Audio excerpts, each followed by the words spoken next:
सुनहरी मछली। एक दिन समुंदर से एक मछली तीरते तीरते तालाब आ गई। वो बहुत अनोखी थी।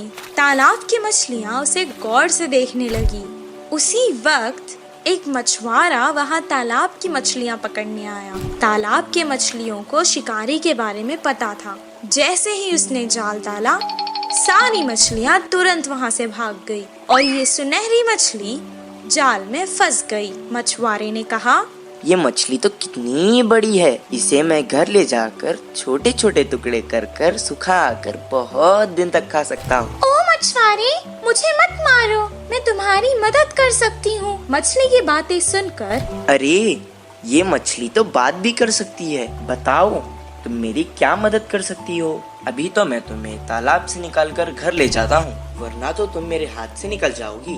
वो मछली को पकड़कर घर को जाने लगा। वो घर पहुँच गया। वो कहने लगा, ए मछली, तुमने तो कहा था कि तुम मेरी मदद करोगी। मुझे बहुत भूख लग रही है, करो मेरी मदद अब। तभी अचानक उसके आगे बहुत सारा खाना प्रकट हुआ। वाह वाह, इतना सारा खाना! मैं तो तुम्हें यहाँ मारने लाया था, तुमने तो जादू ही कर दिया। इतना सारा खाना मुझे तुमने दिया, अब तो तुम मेरी सबसे अच्छी दोस्त हो। दोनों खुशी खुशी रहने लगे। एक दिन वो बहुत उदास था। मछली ने उसे देखा। क्या हुआ दोस्त, आज तुम बहुत उदास लग रहे हो। अब से तुम्हें मैं कभी नुकसान नहीं पहुँचाऊंगा। मेरी उम्र के बच्चे सभी पाठशाला जाते हैं, मुझे भी पढ़ना पसंद है, पर हर रोज मैं जाल लेकर मछली पकड़ने जाता हूँ। तुम पाठशाला क्यों नहीं जाते? मुझे पढ़ना पसंद है, पर मुझे कुछ याद नहीं रहता, इसीलिए मछली पकड़ने के काम पर लगा दिया। मैं तुम्हें एक उपाय बताऊं? मुझे तुम अपने कान तक ले जाओ। मैं तुम्हें एक मंत्र बताऊंगी, उसे पढ़ने से तुम्हें सब कुछ याद रहेगा और तुम अपनी कक्षा में सबसे अव्वल आओगे। तुम्हारी सब प्रशंसा करेंगे। अच्छा बताओ। मछली ने उसके कान में एक मंत्र बताया। उसके बाद से जैसे उसने कहा था वैसे ही हुआ। मछली दोस्त, मैं बहुत खुश हूँ। अब मुझे तालाब की बहुत याद आ रही है। चलो हम दोनों तालाब चलते हैं। वो दोनों तालाब के पास चले गए। मछली ने उसे अपने ऊपर बैठा लिया और बहुत जल्दी जल्दी तैरने लगी।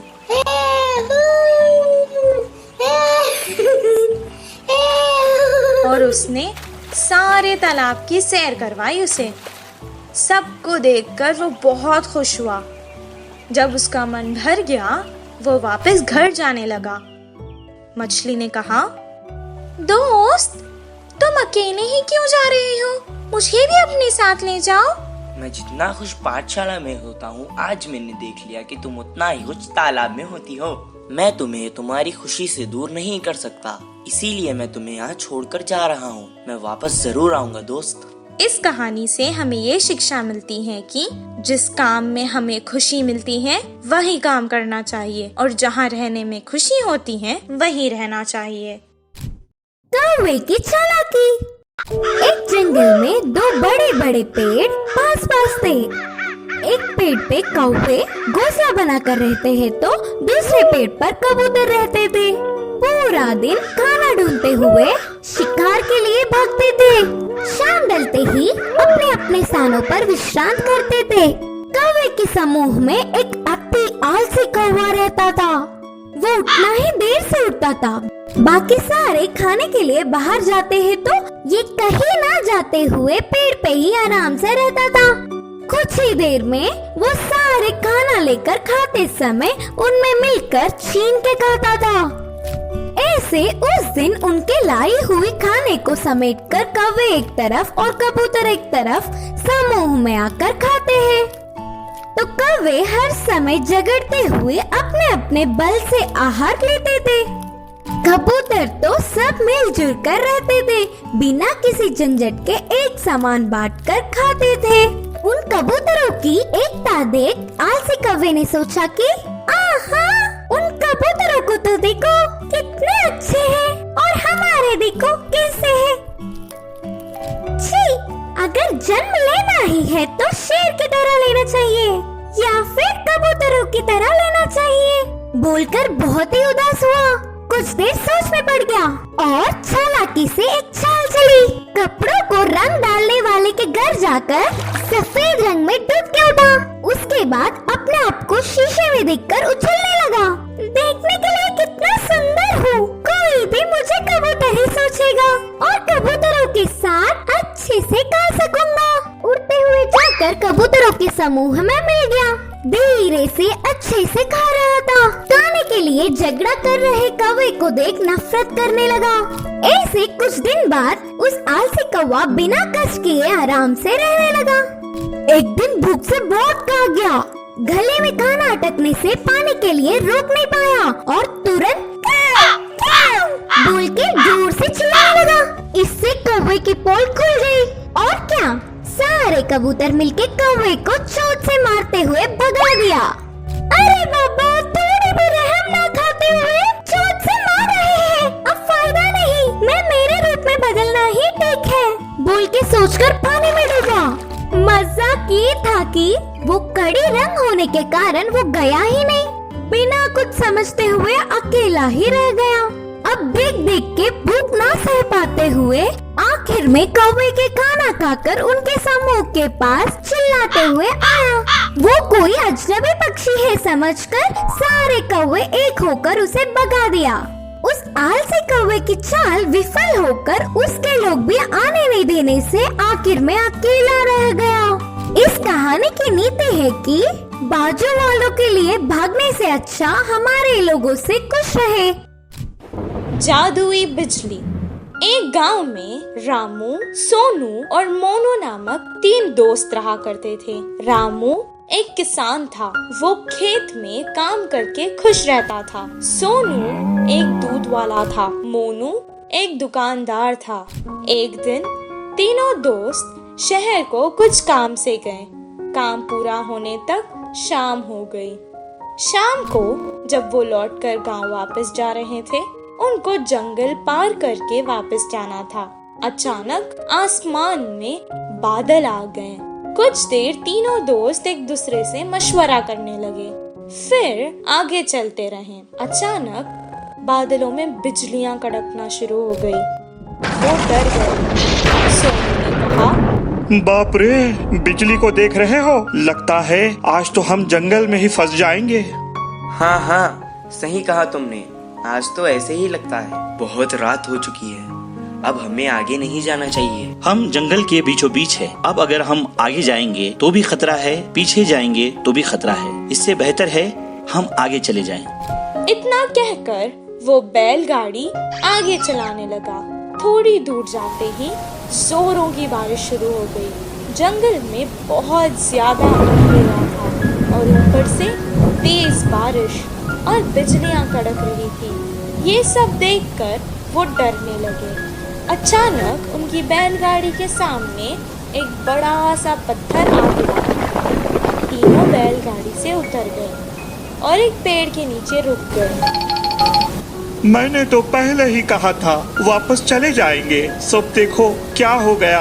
तुमने रामू की बात मानी ना, ऐसे ही होना था। पेड़ के नीचे खड़ के वो बारिश के कम होने का इंतजार करने लगे। आसमान से एक बहुत बड़ी बिजली उनके आगे खड़कने लगी। जंगल में बहुत ज्यादा अंधेरा था और ऊपर से तेज बारिश और बिजलियां भी कड़क रही थी। ये सब देखकर वो डरने लगी। उन्हें समझ आ गया था कि ये सब कुछ किसी दुर्घटना की ओर इशारा है।